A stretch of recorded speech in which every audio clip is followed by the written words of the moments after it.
नमस्कार दोस्तों, आपका हमारे YouTube चैनल आवर विज़न पर स्वागत है। तो आज से दोस्तों मैथ का सेशन स्टार्ट हो रहा है। आज से मैथ का क्वेश्चन कराया जाएगा चैप्टर टू चैप्टर, और जितने भी इम्पॉर्टेंट क्वेश्चन होते हैं सभी क्वेश्चन कराए जाएंगे। एकदम जीरो लेवल से कराया जाएगा क्वेश्चन। जिसे मैथ बिल्कुल भी नहीं आता, जिसे मैथ से डर लगता है, वो इस चैनल से सीख सकता है, हमारी स्टडी क्लासेस से सीख सकता है। एकदम जीरो लेवल से मैथ पढ़ाया जाएगा दोस्तों, और एकदम ऊंचाई तक धीरे धीरे लेवल को बढ़ाया जाएगा। तो आज हमारा पहला चैप्टर स्टार्ट होने वाला है मैथ का, संख्या पद्धति, नंबर सिस्टम। तो हम सबसे पहले इस चैप्टर में हम नंबरों को जानेंगे कि कौन सा नंबर क्या होता है, नेचुरल नंबर क्या होता है, होल नंबर क्या होता है, ये सब नंबरों को हम जानेंगे। भाज्य संख्या, सहभाज्य संख्या, ये सभी नंबरों को हम आज जानेंगे। तो डेली आज से मैथ भी कराया जाएगा आप लोगों को।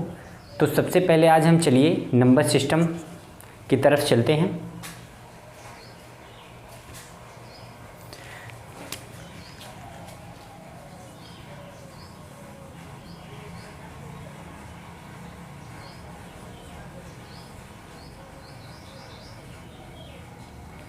नंबर सिस्टम मतलब संख्या पद्धति।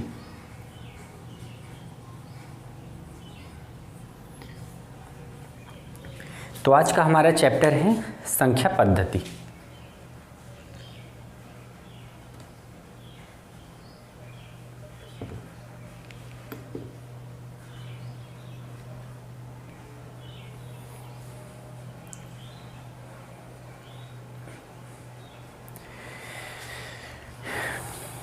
तो संख्या पद्धति में दोस्तों आज हम नंबर के बारे में पढ़ेंगे कि कौन से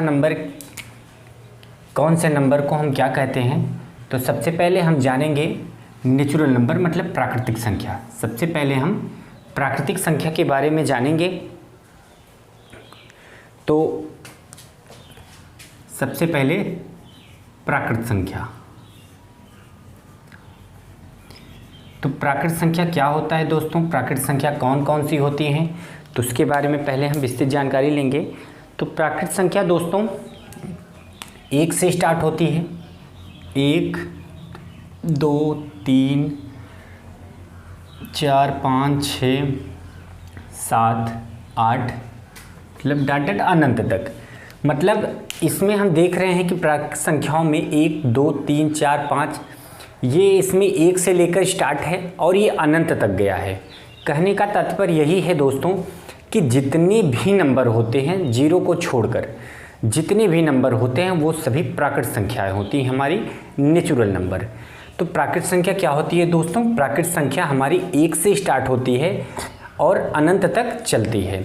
कोई भी नंबर हो शून्य को छोड़कर, वो सभी नंबर दोस्तों प्राकृत संख्या कहलाती हैं। तो अगर क्वेश्चन बन सकता है कि सबसे छोटी प्राकृत संख्या क्या है, तो सबसे छोटी प्राकृत संख्या 1 होती है। उसके बाद 2, 3, 4, 5 ऐसे ये बढ़ते जाते हैं और अनंत तक चलते हैं। तो इसका कोई लास्ट छोर नहीं होता, इसलिए इसमें क्वेश्चन अगर बन सकता है तो सबसे छोटी प्राकृत संख्या के लिए बन सकता है।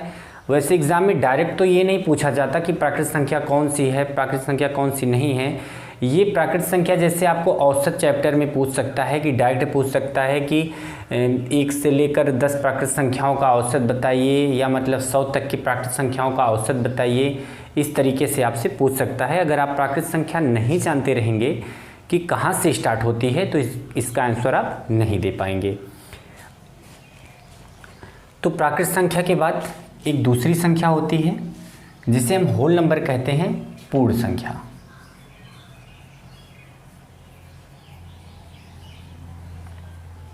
होल नंबर कहते हैं, एक होती है पूर्ण संख्या।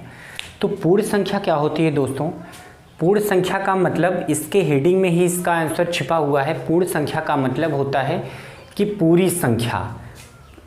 पूर्ण संख्या का मतलब होती है पूरी संख्या। तो पूरी संख्या का मतलब हो जाएगा जो संख्या 0 से स्टार्ट हो। मतलब जो यहाँ से प्राकृत संख्या तो हमारी 1 से स्टार्ट हो रही थी, लेकिन पूर्ण संख्या 0 से स्टार्ट होगी। 0, 1, 2, 3, 4, 5, 6, 7, 8 अनंत तक, इनफाइनाइट।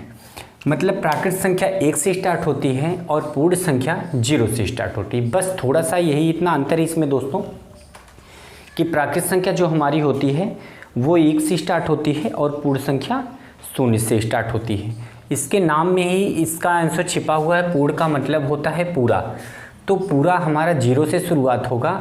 0 से इसमें पूछ सकता है कि पूर्ण सबसे छोटी पूर्ण संख्या क्या होगी, तो सबसे छोटी पूर्ण संख्या 0 होगी। अगर ये पूछ लिया जाए कि 10 पूर्ण संख्याओं का औसत क्या होगा, मतलब 10 प्रथम पूर्ण संख्याओं का औसत क्या होगा दोस्तों, तो 10 से प्रथम पूर्ण संख्या 9 तक ही जाएगी, क्योंकि इसमें पहले 0 जुड़ जा रहा है। अगर 10 संख्या हम गिनेंगे पूर्ण संख्याओं को तो हम कहेंगे 1 2 3 4 5 6 7 8 9 और 10 और 1 11, मतलब 11 संख्या हो जाएंगी 10 तक जाने के लिए, क्योंकि इसमें 0 1 एक्स्ट्रा जुड़ रहा है। तो दोस्तों प्रथम पूर्ण संख्या जो है 0 से स्टार्ट होती है, प्राकृत संख्या 1 से स्टार्ट होती है। तो आइए हम आगे चलते हैं। हमारा तीसरा है सम संख्या।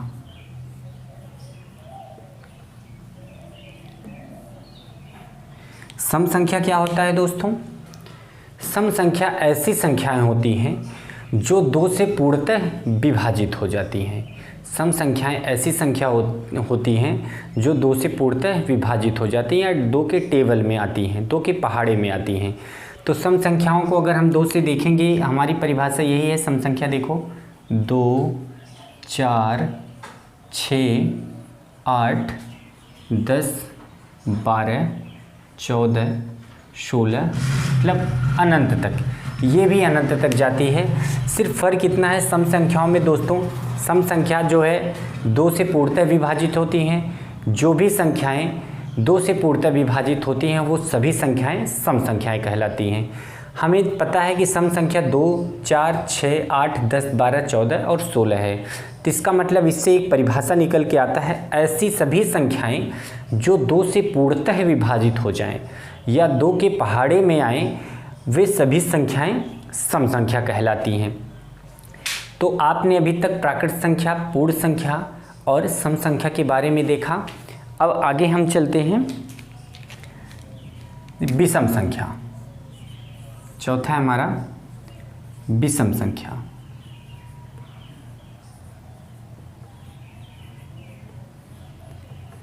विषम संख्या क्या होती है?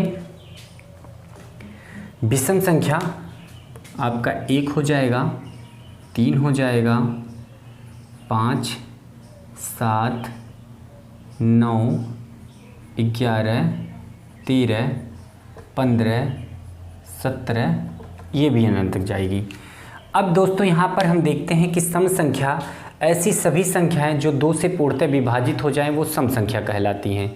सम का विपरीत होता है विषम। हिंदी में अगर हम देखें तो सम का विपरीत होता है विषम।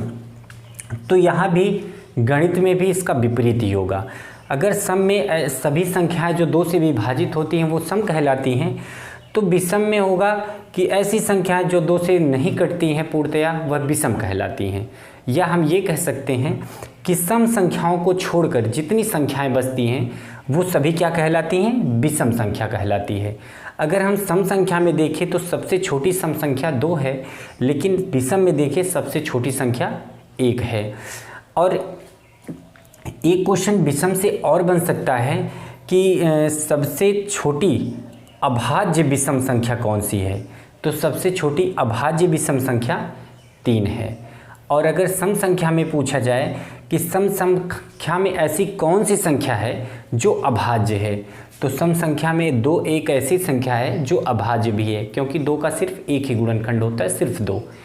तो सम संख्या और विषम संख्या के बारे में आपने जाना, प्राकृत संख्या, पूर्ण संख्या, सम संख्या, विषम संख्या।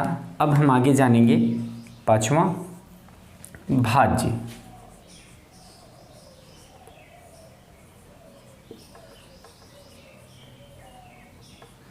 भाज्य संख्या।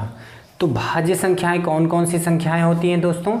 भाज्य संख्याएं होती हैं हमारी 4 6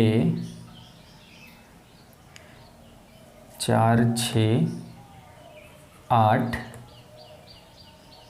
9 10 12 14 15 16 18 डॉट अनंत तक।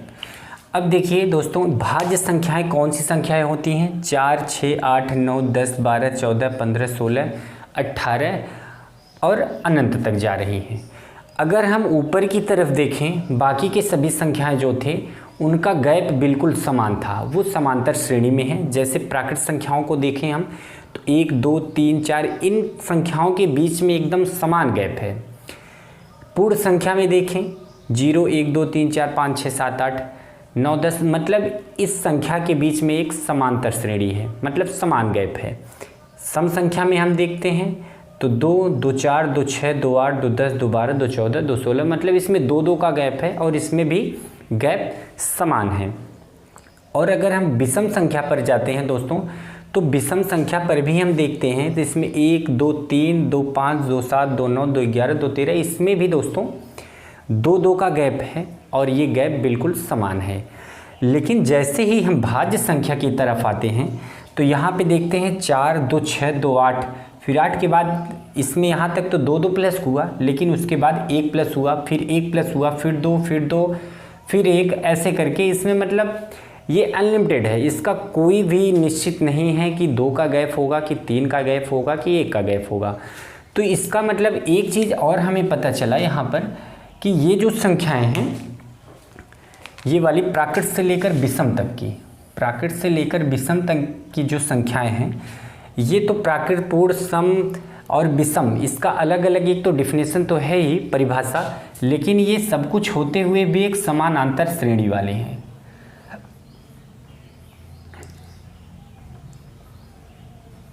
एक समांतर श्रेणी भी होते हैं। लेकिन ये देखिए, इसमें कोई भी समांतर श्रेणी नहीं है। तो अब इसका परिभाषा हम देखते हैं कि भाज्य संख्याएं वे संख्याएं होती हैं जो जिसका गुणनखंड कम से कम 3 हो। ऐसी संख्याएं जिसका कम से कम 3 गुणनखंड बनते हों, वे सभी संख्याएं भाज्य संख्याएं कहलाती हैं। तो वो 3 गुणनखंड कौन कौन से हो सकते हैं? एक तो वो संख्या खुद हो सकती है, और एक तो संख्या 2 उसके जो एक होगा और 2 उसके अलग पार्ट होंगे। देखिए, जैसे इसको हम एक उदाहरण पर लेकर चलते हैं 4 को। 4 का अगर हम देखेंगे तो एक 2 होगा, 2 से कटेगा, और एक खुद से कटने वाला है और इसका 1 से कटेगा। तो मतलब ये देख रहे हैं 4 जो है 3 संख्या कम से कम इसका 3 गुणनखंड है। एक तो 2 है, एक तो 4 है, एक तो 1 है। अब ऐसे ही हम चलते हैं यहाँ पे, मान लीजिए हम 9 पे चलते हैं, क्योंकि 9 एक विषम संख्या है। 4 तो हमें पता है भाज्य संख्या, सम संख्या है, तो सम संख्या 4 है तो ये तो कट ही जाएगा। लेकिन विषम संख्या एक 9 है जो भाज्य भी है, इसको हम देखते हैं तो इसका तो हम पहले तो 3 से काटेंगे, 3 से कट जाएगा, और ये खुद से भी कटेगा 9 से, और ये 1 से भी कटेगा। इसका भी देखिए कम से कम 3 गुणनखंड बन रहा है, इसलिए ये संख्या भाज्य संख्या कहलाती है। और किसी भी संख्या को देख लो, 15 को देख लो, 5 से कटेगा, 3 से कटेगा, खुद से भी कटेगा और 1 से भी कटेगा। इसका कम से कम 4 गुणनखंड हो जा रहे हैं, तो इसका 3 तो बनना ही चाहिए। जिस संख्या का कम से कम 3 गुणनखंड बनता हो, वे सभी संख्याएं भाज्य संख्या कहलाती हैं। अब यहाँ पे एक क्वेश्चन और बन सकता है कि जितनी भी सम संख्या होते हैं वे सभी भाज्य संख्या भी होती है, परंतु 2 को छोड़कर। 2 तो सम संख्या है लेकिन वो भाज्य संख्या नहीं है। क्यों नहीं है? क्योंकि दोस्तों भाज्य संख्या का एक आपका परिभाषा है कि ऐसी सभी संख्याएं भाज्य संख्या होती हैं जिसकी कम से कम 3 गुणनखंड होता हो। लेकिन 2 यहाँ पे इस नियम पर फॉलो नहीं करता। 2 का सिर्फ 2 ही है गुणनखंड और 1 है, तो इसका 3 नहीं बन सकता, तो इसलिए वो सम संख्या ही है, भाज्य संख्या नहीं हो सकती। अब यहाँ पे एक क्वेश्चन और बन सकता है कि सबसे छोटी भाज्य संख्या क्या है।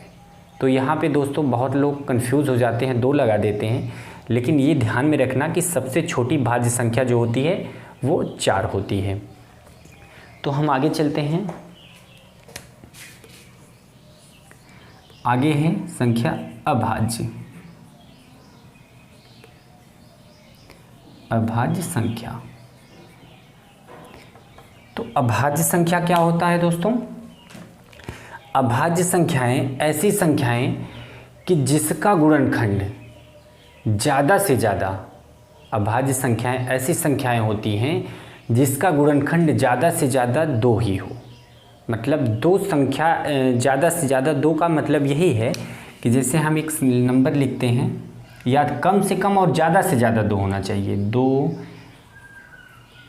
3, 5, 7, 11, 13, 17।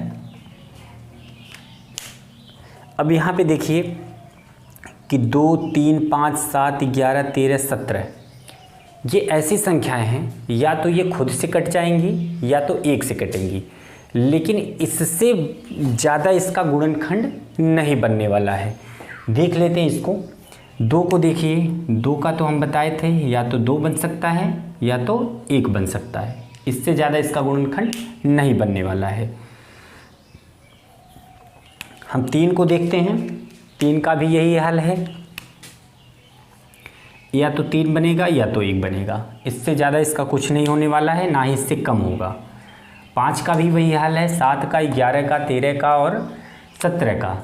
तो इसका मतलब यही हुआ कि वे सभी संख्याएं जिसका गुणनखंड 2 संख्या हो और ज़्यादा से ज़्यादा भी उसका गुणनखंड 2 ही संख्या हो, मतलब ना तो 2 से ज़्यादा गुणनखंड होना चाहिए और ना ही 2 से कम गुणनखंड होनी चाहिए। तो ऐसी सभी संख्याएं अभाज्य संख्या कहलाती हैं। या तो हम इसे दूसरे तरीके से कह सकते हैं कि ऐसी सभी संख्याएं जिसका गुणनखंड 1 हो और वो खुद हो, उससे ज़्यादा और उसका कोई गुणनखंड ना हो, ऐसी सभी संख्याएं अभाज्य संख्या कहलाती हैं। 1 नहीं होता अभाज्य संख्या दोस्तों। क्यों? क्योंकि 1 का गुणनखंड सिर्फ 1 ही होगा, बस 1 ही होगा, उससे ज़्यादा या कम नहीं होगा। तो इसलिए 1 हमारी अभाज्य संख्या नहीं होती। अब हम आगे चलते हैं। आगे चलते हैं दोस्तों, हमारा जो है सहभाज्य संख्या।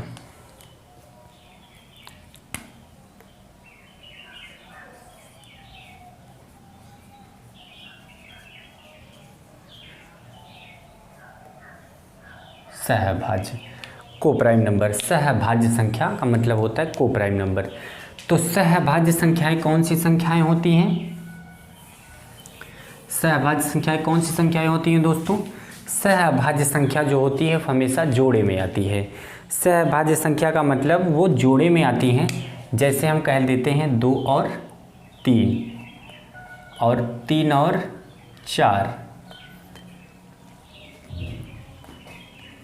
5 और 6,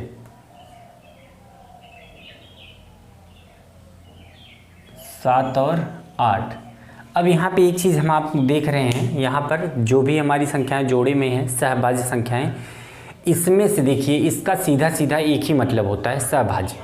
ऐसी जो जोड़े में आने वाली संख्याएं होती हैं, ऐसी सभी संख्याएं जिसका महत्तम समापवर्तक 1 हो, जिसका महत्तम समापवर्तक 1 हो, वे सभी संख्याएं सहअभाज्य संख्या कहलाती हैं। जैसे कि हम यहाँ पे देख रहे हैं कि 2 और 3 का महत्तम समापवर्तक निकालेंगे तो इसका महत्तम समापवर्तक 1 आएगा। और महत्तम समापवर्तक क्या होता है दोस्तों? ऐसी बड़ी से बड़ी संख्या जो दोनों को एक साथ विभाजित कर दे, वही होता है उन संख्याओं का महत्तम समापवर्तक।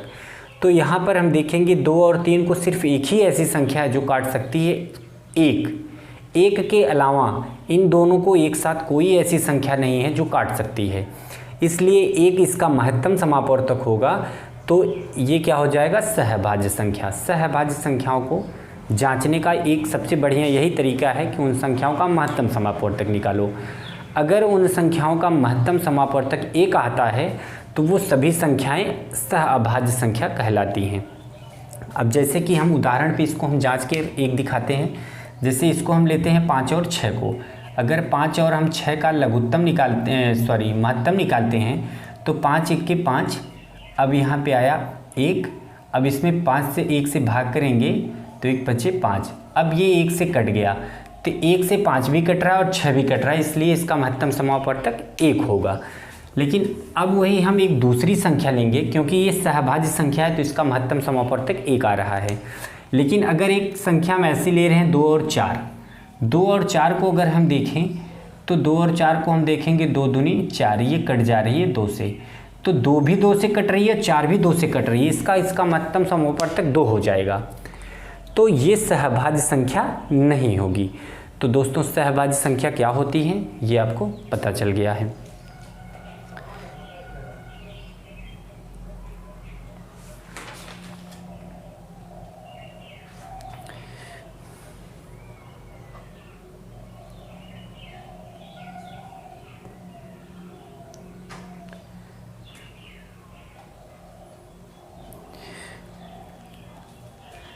तो दोस्तों आज के लिए बस इतना ही इस वीडियो में।